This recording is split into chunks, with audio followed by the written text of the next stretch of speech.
আমি নৱনিধি গগৈ এই মুহূৰ্তত কৃষি পামত আছোঁ, যিখন কৃষি পামত আমি পূৰ্বতেও এই কৃষি পাম আমি দেখুৱাইছোঁ, যিখন কৃষি পামত তেওঁ 12টা মাহত 13টা খেতি কৰে।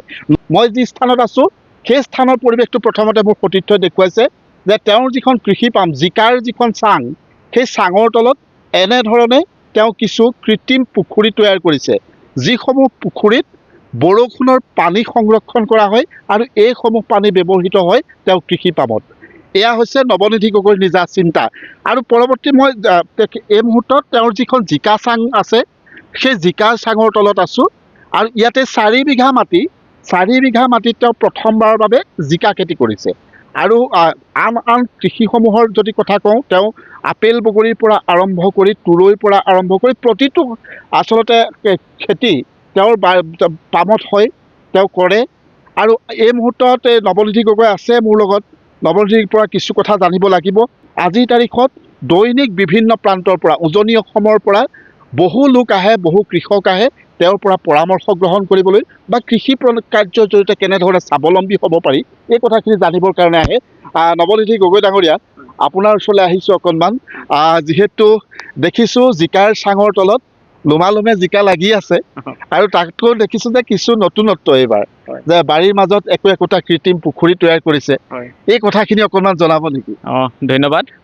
মই এইফালে আহিলে সুবিধা হ'ব। মই এজন কৃষক হিচাপে আচলতে খেতিৰ লগত যেতিয়া জড়িত হৈ আছোঁ, অকল খেতি কৰি থাকিলে নহ'ব, খেতি কৰি বজাৰখন অকল দখল কৰি থাকিলে এনেকুৱা কথাই নহ'ব। আপুনি নতুন চিন্তাৰে কিছুমান কাম কৰি থাকিব লাগিব, যিখিনি চিন্তাধাৰা আপুনি নিজৰ অভিজ্ঞতাখিনি আচলতে কাৰ্যক্ষেত্ৰত ৰূপায়ণ কৰি যাব লাগিব। কৃষক হিচাপে তেনেকুৱা বহুত মই অভিজ্ঞতা ৰাজহুৱা সামাজিক মাধ্যমত মই আচলতে প্ৰচাৰ কৰি থাকোঁ। আৰু তাতকৈও নিজে কৰা কামখিনি সুফল পাইছোঁনে নাই সেইখিনি কথাও চিন্তা কৰিব লাগিব। আনজন কৃষকে তাৰ পৰা উপকাৰ হ'বনে নহ'ব। গতিকে মই বিভিন্ন ধৰণে বিভিন্ন খেতি কৰি আছোঁ। এইবাৰ ধৰি লওক আমাৰ উজনি অসমৰ ছাইডে যিকোনো খেতি কৰিলে এই চাং তুৰৈ, মই যিখন চাং পাতিলোঁ এখন জিকা, এই নেটত নকৰে, জেঙত কৰে।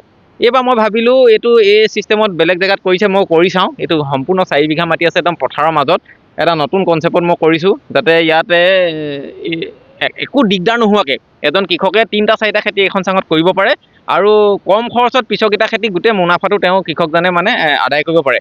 আৰু পানীৰ কথাটো কৈছে আপুনি, পানী আচলতে এতিয়া মই ইয়াত নতুনকৈ পাতিছোঁ, বেলেগ জেগাত মোৰ খেতি বাৰী আছে, তাত মই বহুত দিন কৰি আছোঁ কাৰণে ধৰি লওক মই গভীৰ নলীনাদ বা মেচিন এনেকুৱা মই ৰাখি লৈছোঁ। কিন্তু ইয়াত খপকনে মই বা নতুন কৃষক এজনে কৰিব নোৱাৰিব। গতিকে 1500-1600 টকা দি যদি ডাঠ পলিথিন কিনি আনি পানী এনেকুৱা ভেটিবিলাকৰ মাজতে পানী যোগাৰ কৰি ল'ব পাৰি। এবিঘা মাটিত এনেকুৱা 2টা পুখুৰী হ'লে পৰ্যাপ্ত পৰিমাণে পানীটো আমাৰ ৰখাই ল'ব পাৰি। এনেকুৱাখিনি বহুতখিনি চিন্তা আছে। আৰু সেইখিনিৰ মাজতে কৃষকজন যাতে পানীটো নহ'লে নহ'বই, যিকোনো এটা খেতিত পানীটো এটা ভালকৈ দিব পাৰিব লাগিব। গতিকে ইমানখিনি কৰি পানি মই চাইছোঁ ইয়াৰ সুফল বহুতখিনি আছে। আৰু আপুনি কোৱাৰ দৰে বহুত জেগাৰ পৰা আহিছে হয় কৃষক।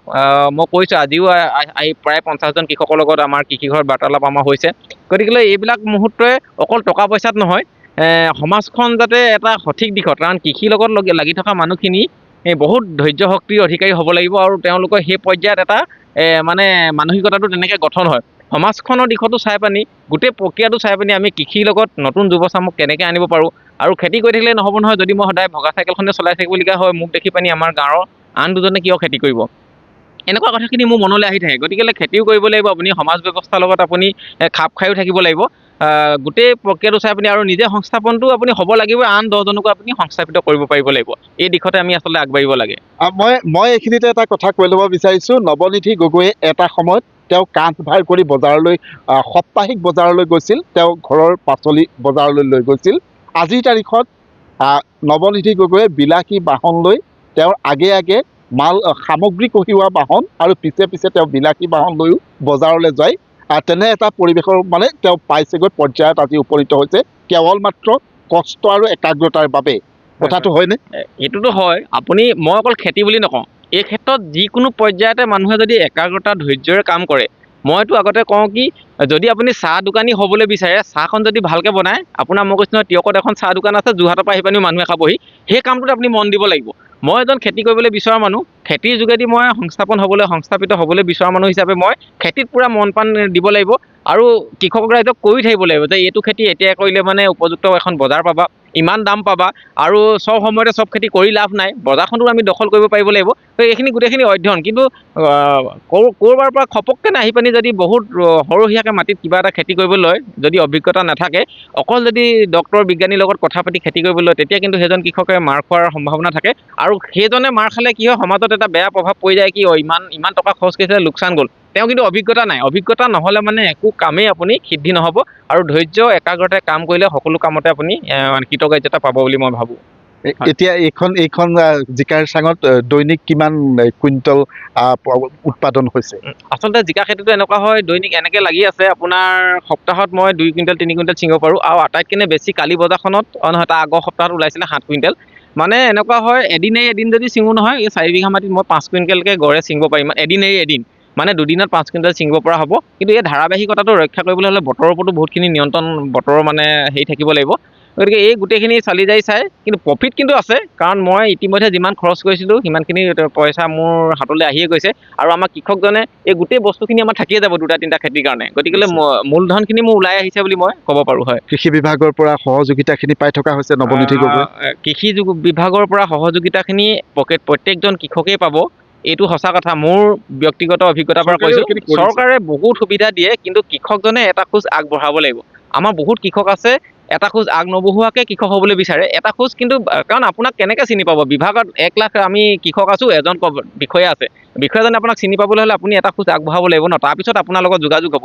আমাৰ মানসিকতাটো মানে সেই পৰ্যায়লৈ যাব লাগিব যে মই গোড়ামি কৰি লাভ নাই, মই খেতি কৰিছোঁ, খেতিয়ক এই চিষ্টেমত খেতি কৰিছোঁ, আহক আমি খেতি কৰোঁ, বা কিবা সুবিধা আছে যদি আমাক দিয়ক, এনেকৈ কথা পাতি আপুনি আঁচনিবিলাক গ্ৰহণ কৰিব পাৰে।